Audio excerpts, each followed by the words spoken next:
नमस्कार दोस्तों, स्वागत है आपका फिर से एक नए एपिसोड में। आज हमारे स्पीति रोड ट्रिप का 5वां दिन है। आज के इस वीडियो में आप देखेंगे हमारी ताबू से लेकर काजा तक की जर्नी। इस जर्नी में आप हमारे साथ देखेंगे रास्ते में आने वाले स्पीति के ब्यूटीफुल लैंडस्केप और ताबू से काजा की रोड कंडीशंस के बारे में भी आप जान पाएंगे। उम्मीद है कि आप लोग स्पीति के इस रोड ट्रिप के हमारे पिछले 7 एपिसोड देख चुके होंगे। अगर आपने किसी वजह से वो वीडियोस मिस कर दी हैं तो आप वीडियो के डिस्क्रिप्शन बॉक्स में दिए गए लिंक पर जाकर या फिर मेरे YouTube चैनल पर प्लेलिस्ट सेक्शन में जाकर पिछले सभी एपिसोड देख सकते हैं।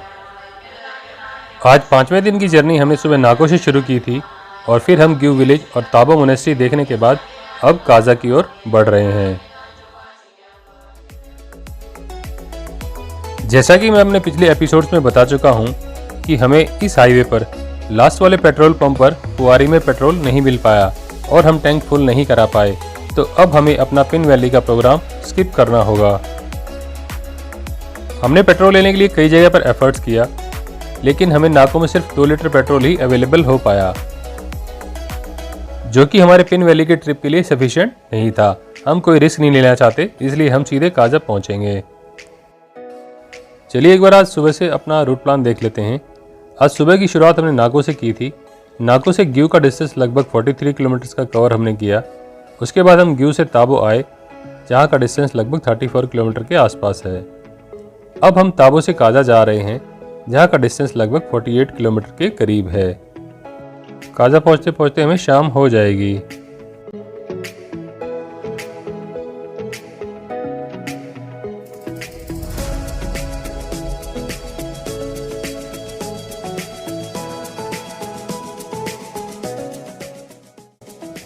स्पीति का ये रोड ट्रिप भारत में रोड ट्रिप पसंद करने वाले लोगों में काफ़ी फेमस है। लद्दाख के बाद रोड ट्रिप पसंद करने वालों का ये सेकंड ऑप्शन है। हमारी तरह रोमांच प्रेमी लोग अपनी अपनी गाड़ियाँ या मोटरसाइकिल को लेकर इस ट्रिप पर अक्सर निकल पड़ते हैं। जो लोग अपनी अपनी गाड़ियाँ लेकर इस रोड ट्रिप पर आते हैं, उनके लिए दोस्तों मेरे पास एक बहुत ही ज़रूरी टिप और इन्फॉर्मेशन है, जो मैं आप लोगों को इस वीडियो में आगे चलकर बताने वाला हूँ। उस ट्रिप के बाद आपका टाइम और पैसे तो बचेंगे ही, इसके अलावा आप अपनी आगे की जर्नी भी प्रॉपरली प्लान कर पाएंगे।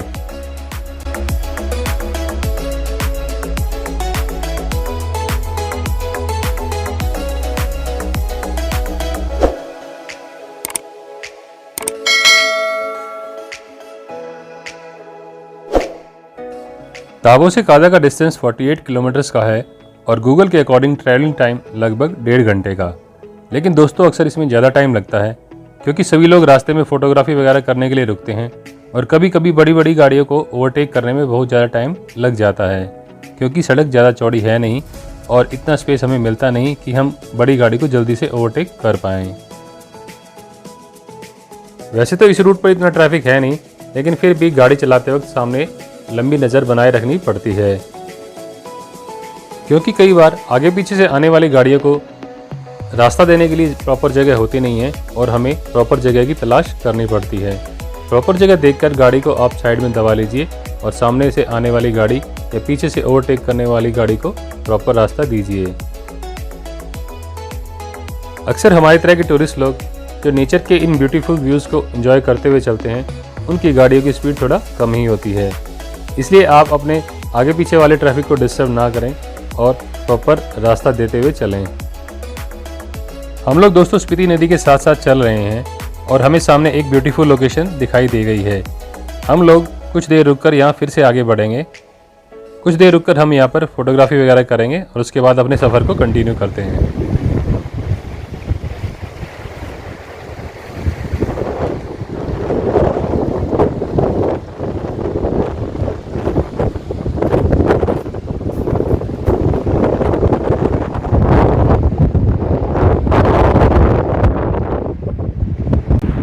दोस्तों ताबो से लेके काजा तक के रास्ते पर लैंडस्केप बेहद ही खूबसूरत है। 10-15 मिनट का हमारा ये ब्रेक काफ़ी रिलैक्सिंग रहा। चारों तरफ के ब्यूटीफुल व्यूज़ को देखना, बहती हुई नदी, ऊंचे ऊंचे पहाड़। कुछ देर रुककर दोस्तों हमने यहाँ कुछ फ़ोटो क्लिक की और उसके बाद अपनी जर्नी को आगे कंटिन्यू किया।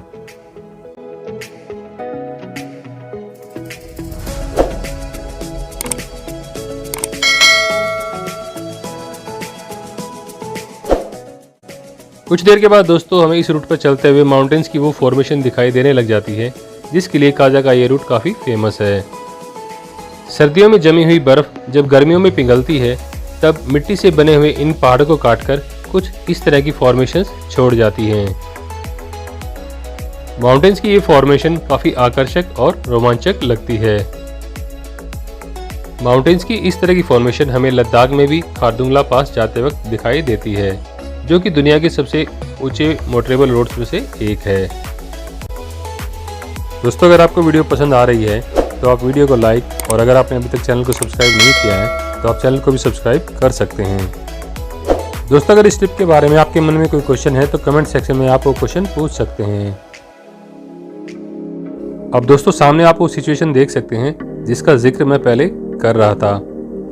हमारे सामने एक ट्रक चल रहा है जिसके पीछे चलते हुए काफ़ी देर हो गई है और स्पेस न होने की वजह से ये हमें साइड नहीं दे पा रहा और हमें इसके पीछे काफ़ी स्लो स्पीड में चलना पड़ रहा है। इस तरह की सिचुएशन ही हमारे ट्रैवलिंग टाइम को बढ़ाती है। देखते हैं अब हमें कितनी देर और लगेगी इसको ओवरटेक करने में।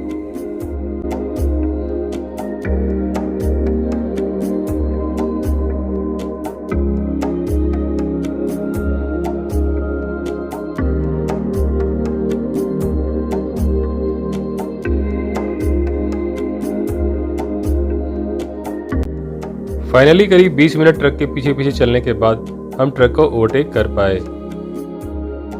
अब इस रोड पर दोस्तों काफ़ी मिट्टी है और सामने अगर कोई गाड़ी जा रही है तो हमें काफ़ी धूल का सामना भी इस रोड पर करना पड़ रहा है। अपनी गाड़ी से ट्रैवल करने का दोस्तों सबसे बड़ा एक फ़ायदा ये होता है कि हमें जो भी ब्यूटीफुल लोकेशन दिखाई देती है वहाँ पर हम आराम से रुक सकते हैं और कुछ देर वहाँ पर अपना टाइम स्पेंड कर सकते हैं और यही काम हमने भी किया।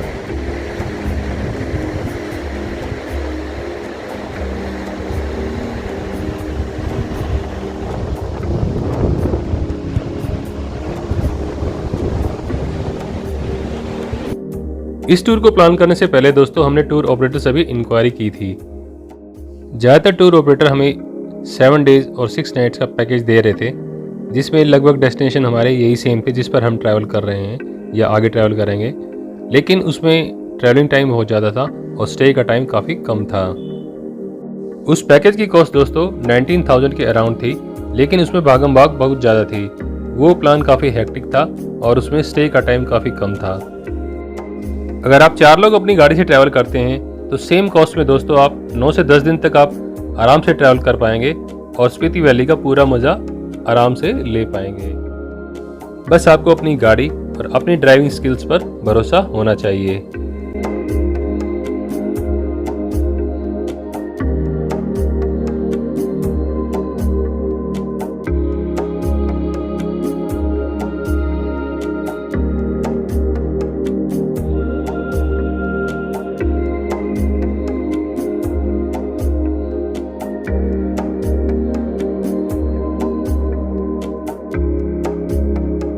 शिचलिंग विलेज को क्रॉस करने पर दोस्तों आगे एक वाई पॉइंट बनता है। वाई पॉइंट से जो लेफ्ट वाला रास्ता जहाँ से सामने गाड़ी आ रही है, लेफ्ट वाला रास्ता काजा की ओर जाता है, जबकि राइट साइड पर आप जो गेट देख रहे हैं यहाँ से आप 8 किलोमीटर चलने के बाद धनखड़ विलेज पहुँच जाएंगे। धनखड़ विलेज और पिन वैली को दोनों को हमने दोस्तों इस बार स्किप कर दिया है, उसको कभी फिर अगले ट्रिप में देखेंगे। इस बार अब हम सीधे काजा की ओर पहुँच रहे हैं। इस वाई पॉइंट से दोस्तों काजा अभी भी 24 किलोमीटर्स दूर है।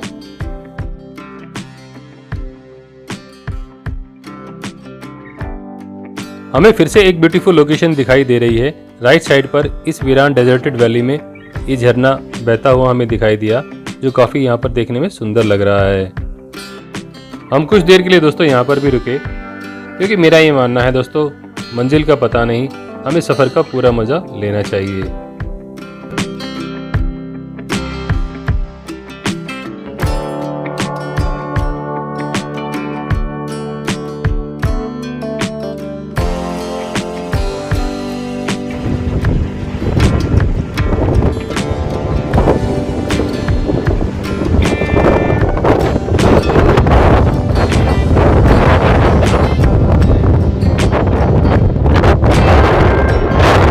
तो काजा से लगभग 19 किलोमीटर पहले हमें ये वाटरफॉल मिला है और इस वीरान डेजर्टेड वैली में एक ये काफ़ी अच्छा स्पॉट हमें लगा है।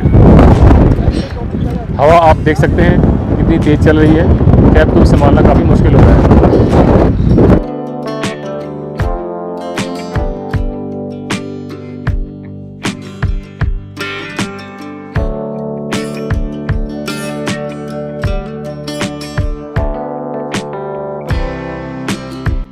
दोस्तों काजा हिमाचल प्रदेश के लाहौल स्पीति डिस्ट्रिक्ट की कैपिटल है, जो सी लेवल से लगभग 12,000 फीट की हाइट पर सिचुएटेड है। विंटर्स में यहाँ का टेम्परेचर -20 से -25 डिग्री पहुँच जाता है, जबकि समर्स में यहाँ सबसे गर्म 10 डिग्री के अराउंड रहता है। यहाँ पर पहुँचने के दो रास्ते हैं। एक रास्ता शिमला किन्नौर होते हुए आ रहा है, जहाँ से हम आ रहे हैं। दूसरा रास्ता मनाली से होते हुए 15,000 फीट की ऊंचाई पर सिचुएटेड कुंजुम पास को क्रॉस करके लोसर होते हुए काजा तक पहुंचता है। काजा विजिट करने के बाद दोस्तों हम लोग उस मनाली वाले रास्ते से ही एग्जिट करेंगे। यहाँ दोस्तों एक और बात नोट करने के लायक है, गूगल जो हमें टाइम दिखा रहा है उससे कई गुना ज़्यादा टाइम हमें इस रूट पर लगता है। तो आप गूगल के टाइम के भरोसे बिल्कुल मत रहिएगा और सफिशिएंट टाइम लेकर चलिएगा। सामने दोस्तों वो टी पॉइंट आ गया है, जहाँ पर हम लेफ्ट साइड में इस ब्रिज को क्रॉस करके पेन वैली तक पहुँच सकते हैं। पेन वैली में बसा हुआ सबसे लास्ट मुद विलेज यहाँ से 34 किलोमीटर दूर है। हमारी गाड़ी में दोस्तों सफिशिएंट पेट्रोल है नहीं, हम काजा तक ही पहुँच पाएंगे, इसलिए हम पेन वैली का प्रोग्राम स्किप कर रहे हैं। इस पॉइंट से काजा लगभग अभी भी 16 किलोमीटर दूर है। काजा पहुँचने पर हमें लोगों ने बताया कि पेन वैली में कुछ खास देखने लायक है नहीं और सिर्फ उसी टाइप के लैंडस्केप हैं जो आप रास्ते में देखते हुए आए हैं। हम चाहते तो काजा से भी वापस नेक्स्ट डे पिन वैली देख सकते थे, लेकिन फिर हमने लोगों की राय जानने के बाद हमने पिन वैली का प्रोग्राम स्किप कर दिया, क्योंकि जो लोग पिन वैली होकर आए उन्होंने बताया कि वहाँ पर देखने लायक कुछ खास है नहीं।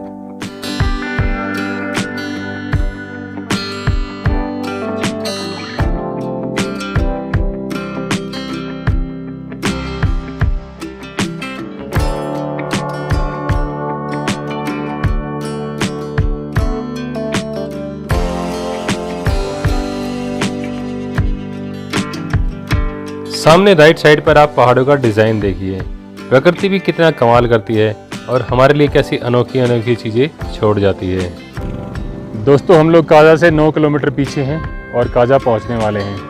काजा से 9 किलोमीटर पहले आप ये लैंडस्केप देख सकते हैं। कुदरत की एक अनूठी बनावट है और बेहद ही खूबसूरत है। आप देखिए चारों तरफ का नज़ारा एकदम ऑसम, ब्यूटीफुल, शानदार, जानदार, ज़बरदस्त।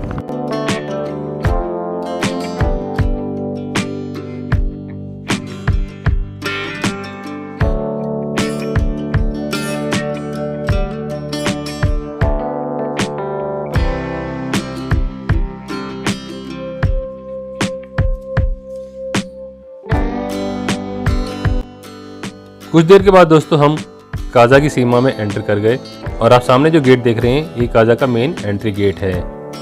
एंट्री गेट के अंदर जाने के बाद आप जो सामने शहर देख रहे हैं यही मेन काजा सिटी है। काजा पहुंचने के बाद दोस्तों सबसे जो मेन चीज़ आपको ध्यान रखनी है वो आपकी होटल की लोकेशन। काजा में मार्केट में अंदर एंट्री करने के बाद कई जगह पर वन वे ट्रैफिक चलता है। अगर आपने होटल में एडवांस बुकिंग करा रखी है तो आप ओनर से पहले कांटेक्ट करके जाने का रास्ता पूछ लीजिए। हमसे ये गलती हो गई और हम रॉन्ग कैरेजवे में फंस गए। गलियों में काफ़ी तंगी थी और हमें गाड़ी निकालने में काफ़ी मशक्क़त करनी पड़ी। ये जो लेफ्ट वाला रास्ता जहाँ से हम उतरे हैं ये मार्केट की तरफ जाता है, जबकि राइट साइड में हम ऊपर ऊपर काजा के दूसरी तरफ जा सकते हैं। हमारा होटल काजा के दूसरी ओर था और हम गलत जगह पर फंस गए थे। हमें ऊपर वाली रोड से जाकर पेट्रोल पंप की तरफ से वापस आना था। तो अगर आप कभी काजा विजिट करते हैं तो आप होटल की लोकेशन और आने जाने के रास्ते के बारे में पहले से ही क्लियर कर लें। इसके बाद दोस्तों मैं आपको ज़रूर टिप बताऊंगा जिसके बारे में मैंने आपको शुरू में बताया था। मैं हूं दोस्तों इस वक्त दुनिया के सबसे ऊंचे पेट्रोल पंप पर जो है काजा में, और आप देख सकते हैं यहाँ पर फ्यूल की कैसी मारामारी है। काफ़ी लंबी लाइन लगी हुई है और बाहर से आने वाले लोग काफ़ी परेशान हो रहे हैं। आप पीछे मार्केट तक लाइन देख सकते हैं। दोस्तों अगर आप लोग अपनी गाड़ी से कभी काजा ट्रैवल करते हैं तो काजा पहुंचते सबसे पहले जो आपको काम करना है वो है जाते ही अपना टैंक फुल कराना। कहने को तो ये सरकारी पेट्रोल पंप है, लेकिन सुबह देर 10 बजे से पहले खुलता नहीं है और सुबह आपको काफ़ी देर वेट करना पड़ेगा। अगर आप नेक्स्ट डे की कोई जर्नी प्लान कर रहे हैं तो वो आपको काफ़ी लेट शुरू करनी पड़ेगी, जिसकी वजह से आपका आगे का प्रोग्राम डिले हो सकता है। हो सकता है आपको आगे कहीं पहुंचने में प्रॉब्लम हो और आपको एक दिन ज़्यादा एक्स्ट्रा कहीं स्टे करना पड़ जाए। और कई बार दोस्तों यहाँ पर ऐसा भी होता है कि तेल ख़त्म हो जाता है और किसी वजह से अगर गाड़ी नहीं पहुँच पाती तो आपको अगले दिन भी वेट करना पड़ सकता है। इस रूट पर दोस्तों एक दिन एक्स्ट्रा स्टे करने का मतलब है कई हज़ारों रुपए का नुकसान होना। दोस्तों इस वक्त हम हैं दुनिया के सबसे ऊंचे पेट्रोल पंप पर और ये है काजा का पेट्रोल पंप और ये है हमारी गाड़ी। 1 घंटे के इंतजार के बाद नंबर आया है। आज के एपिसोड में बस इतना ही। शाम के 5:30 बज चुके हैं। अब हम होटल में जाकर आराम करेंगे। आप ऐसे ही बने रहिए हमारे साथ, क्योंकि अगले एपिसोड में मैं आपको दिखाऊंगा अपनी कल की जर्नी, जिसमें हम काजा से जाएंगे की विलेज और की मोनेस्ट्री।